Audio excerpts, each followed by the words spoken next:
All right, let's get to Chantel And in Brown Ohio. and Nina Turner. Okay, we're going to do a quick autopsy on this race. I probably should have done more with coverage with respect to Nina Turner, aside from, like, you know, talking about how I love her and I think she's great.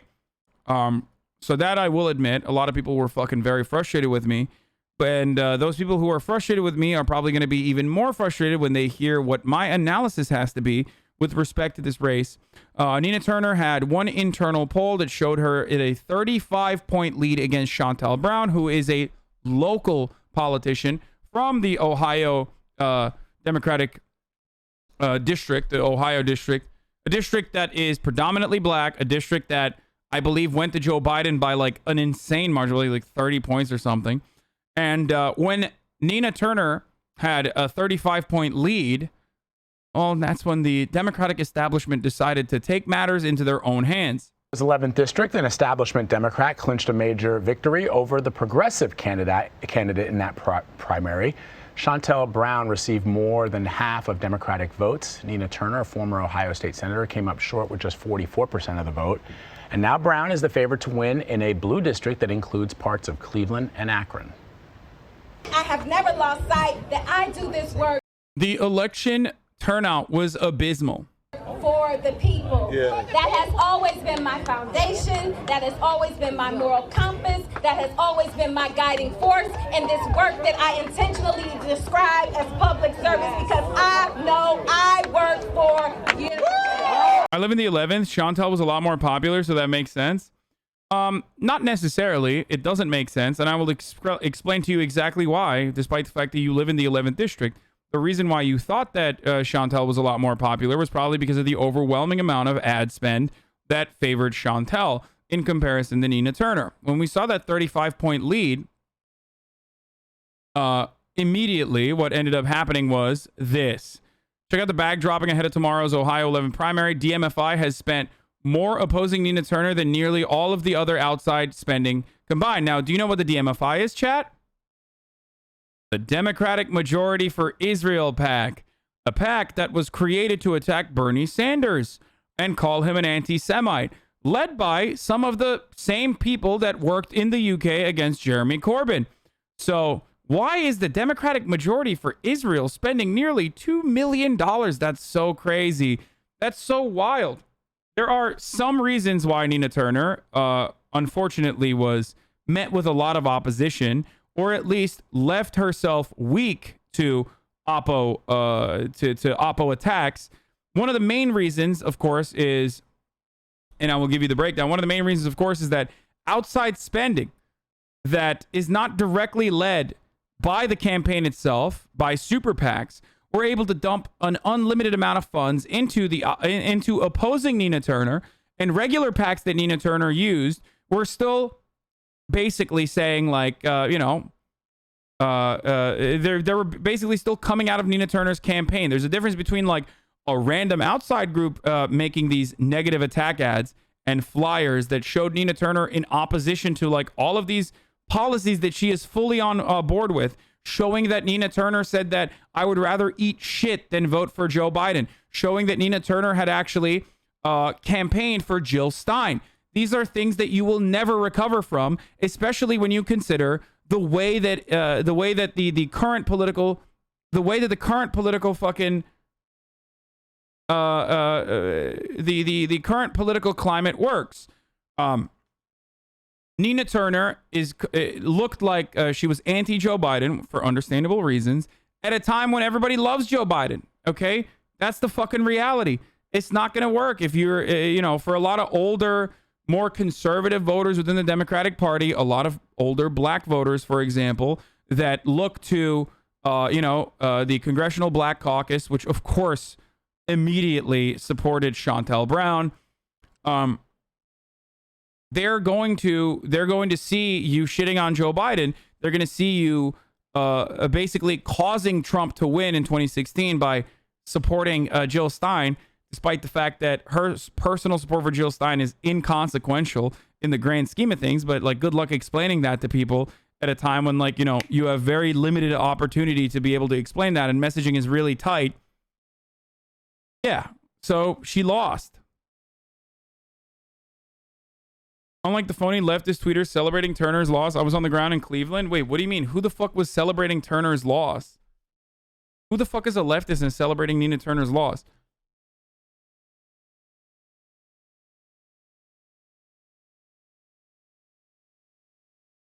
A lot of people, it's gross. Wait, why? How can we stop partisanship resulting in it always being an establishment and far-right Republican? So, for the record, if you don't know Chantel Brown's background, I'll just give you a quick analysis of it. Like, her main goals were, you know, combating gun violence and working with Joe Biden. That's a very popular proposition that you can put forward if you are going to, in a narrative dismantling of your opposition, make it seem like Nina Turner was the anti-Joe Biden candidate. Joe Biden's very popular in this district. So here's the issue. And this is part of the reason why I never covered like the People's Party movement. This is why I never covered this is why I never covered like the third party momentum or force the vote stuff. Like a lot of those dudes were fucking kooks. Okay. A lot of those people were in it for their own personal branding project. And some of that became relatively successful, as you all know. And that's still ongoing. And people are fucking constantly lying about it or lying about certain things or fucking trying to create additional drama and blah, blah, blah to maintain relevancy. If you saw all of the force to vote Medicare for all protests that launched this past like week or so, they were tiny in the grand scheme of things, like all around the country. Half of those fucking protests were led by people who were, you know, exactly from that very, very small but very vocal minority that considers themselves to be leftists but are cranks, that weren't even fans of Medicare for all themselves, and have even talked about, some of the public speakers have talked about how they would just want a decentralized healthcare system, and Medicare for all or a single player system would render that useless. My vision for change, unfortunately, still relies on entryism and relies on infiltrating the Democratic Party from within and holding Democratic leaders as best as you can once you fucking shore up your ranks. Hold Democratic leaders to positions that they claim that they care about. Thread on Nina Turner's loss by Jordan Chariton. She didn't lose because she tried to court conservative Democrats instead of running scorched earth against Joe Biden and the Democratic Party. See, yeah, Biden beat Trump by 30 plus points in the district, by the way. She didn't lose because of the squad or forced to vote, a laughable claim considering the majority of voters in this district wouldn't be able to tell you which politicians are even in the squad. She lost because even though she ran, fundraised a ton, in final weeks before the election, the Democratic Party superplex flooded TVs, and had like incredibly successful hatchet jobs where they would do mass flyer campaigns where they smeared the fuck out of Turner and hit her on points that actually worked. In Cori Bush's district, they tried to do the exact same thing against her, but it didn't work in that situation because Cori Bush had already successfully done the groundwork and the Democratic Party was too late to the game. They tried to do this exact same thing against Jamal Bowman. Remember, all of these campaigns, all of these people that I'm referencing are black progressives, by the way. So, you know, black progressives that were that the establishment Democrats used the exact same fucking message on and used the exact same kind of opposition on. You know, bring in Clyburn, have him talk with the Congressional Black Caucus, and have him go to community leaders and be like, yeah, this guy is no good. Okay, bring in fucking bring in a ton of outside money from super PACs to like vilify your opponent. With Jamal Bowman, his opposition basically gave him a fucking layup. The establishment Democrat that was incredibly powerful in that circumstance openly came out, Engels, openly came out and said, I'm only here in the middle of COVID. I'm only here because, like, you know, I'm trying to fucking, win the election, okay? That destroyed Engel. Like, that absolutely destroyed him. And Jamal Bowman seized that opportunity very well. What was different with Nina Turner, and I think was very successful, was saying that Nina Turner is one against Joe Biden and will not work with Joe Biden, okay? At a time when Joe Biden's very popular, won the district by 30 plus points.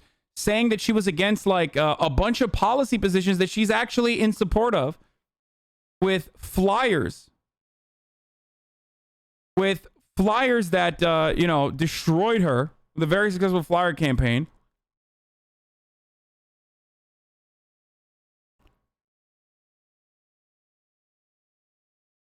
And unfortunately, that's the result.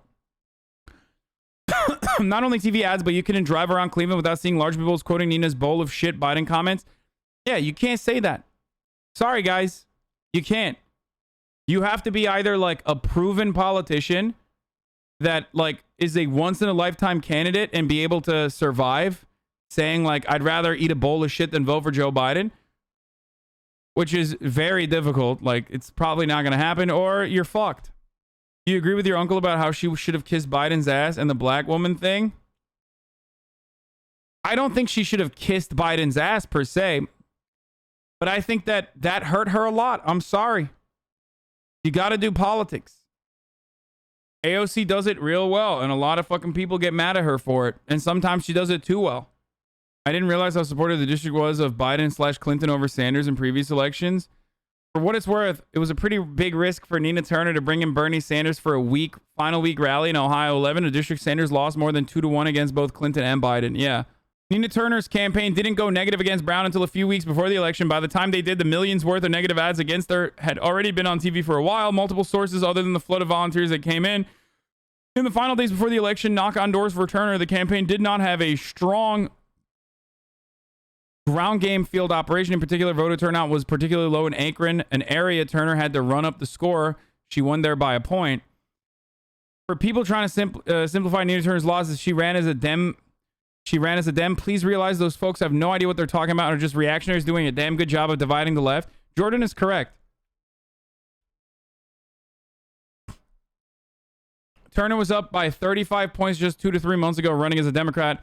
Whether she ran as a Democrat, Green Party, or fill in the blank party, the same flood of dollars would have come in against her, money that have worked based on the reasons for many voters.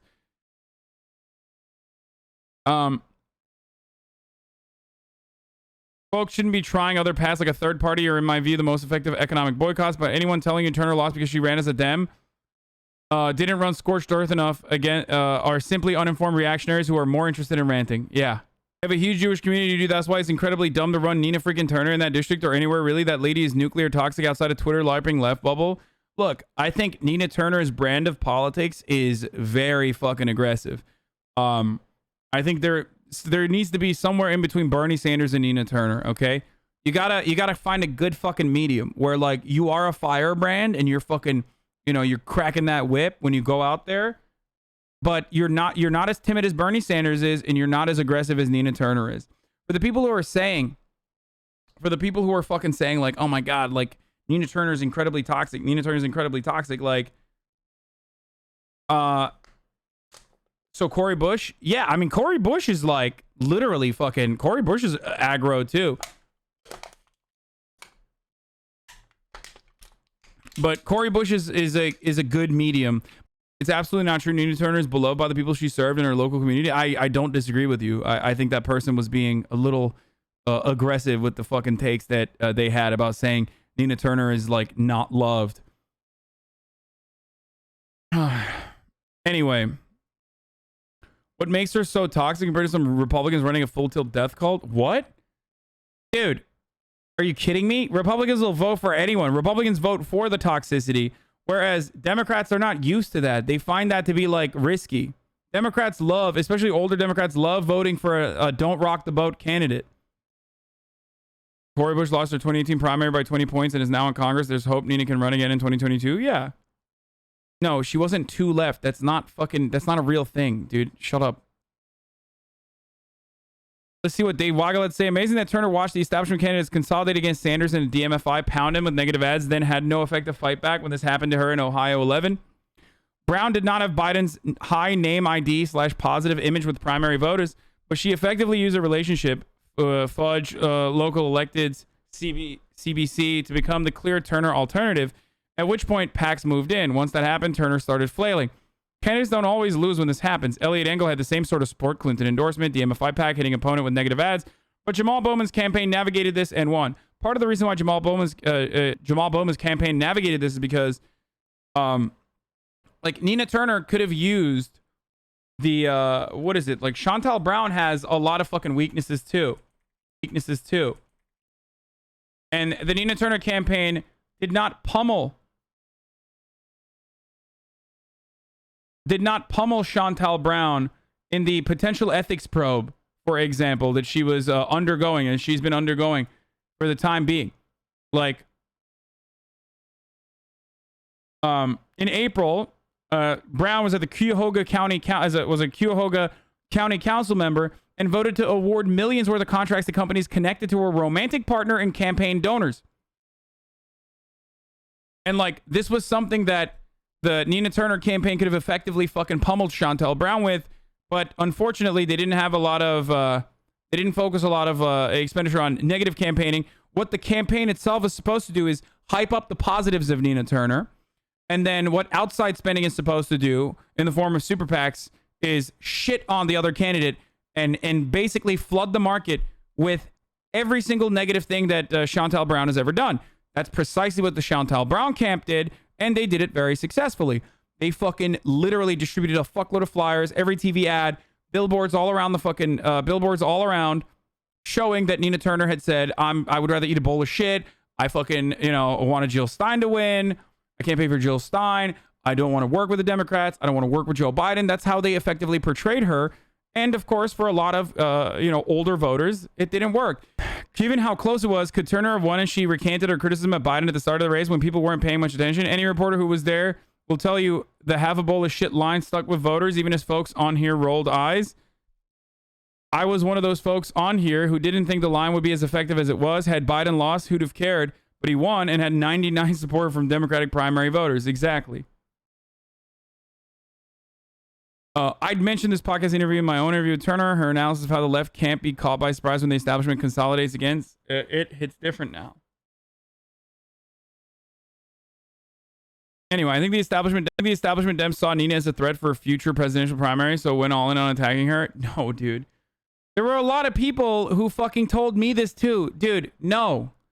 Okay? I'm fucking sorry, dude. Like, you're literally delusional. Like, Nina Turner running for president is like something that only you and like 8 other friends of yours think is happening, okay? And including Cenk. Cenk thinks that as well. But like, you guys are crazy, dude.